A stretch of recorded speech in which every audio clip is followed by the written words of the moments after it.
andito pa rin kami sa Dotonbori for our late lunch. At syempre, dahil favorite ni Hubby ang kimchi, guess what? Syempre, umorder siya ng kimchi rice.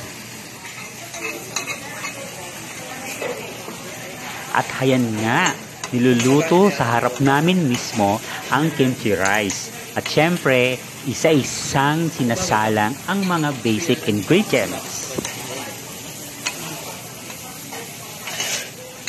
Grabe ha, yan pa lang ang nailalagay na ingredients pero mabango at mukhang masarap siya. Actually, hindi ko siya favorite. At syempre, dahil favorite ni Hubby, kaya pinagbigyan ko. Pero later, titikman ko din siya kung masarap pa siya. Kasi hindi ko talaga guys gusto ang kimchi.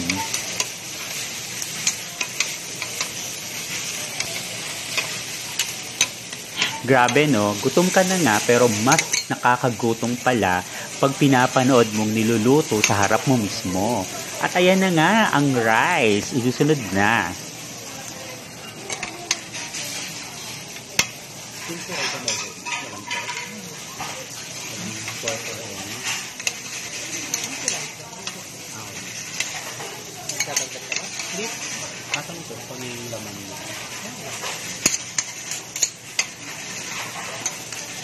Siyempre, habang pinapanood namin lutuin, chika-chika muna kami ni Hubby at nagtatanong ako sa kanya kung ano ba yung mga ingredients talaga ng kimchi rice since favorite niya yon.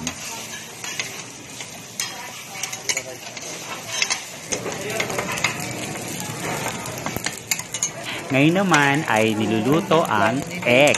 At syempre, alam na this, ihahalo yan sa kimchi rice.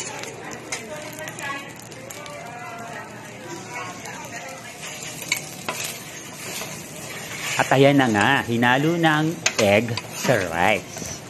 At mukhang malapit na itong maluto, feeling ko lang.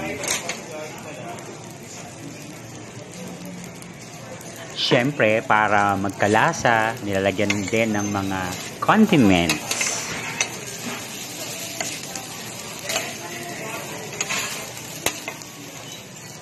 At siyempre, halo dito, halo doon, halo-halo at halo lang ng halo para siyempre mag-mix lumasa ang nilagay na condiments. I think ang hinalo kanina ay yung soy sauce niya at ngayon ay nilalagyan na naman siya ng another sauce. Mukhang mabango siya ngayon ha. Sana masarap din. Oo lang. Order ng rice yun. Marami tsaka yakisoba lang kami. At eto na ang finished product. Mukhang happy tummy na naman ang aking hubby.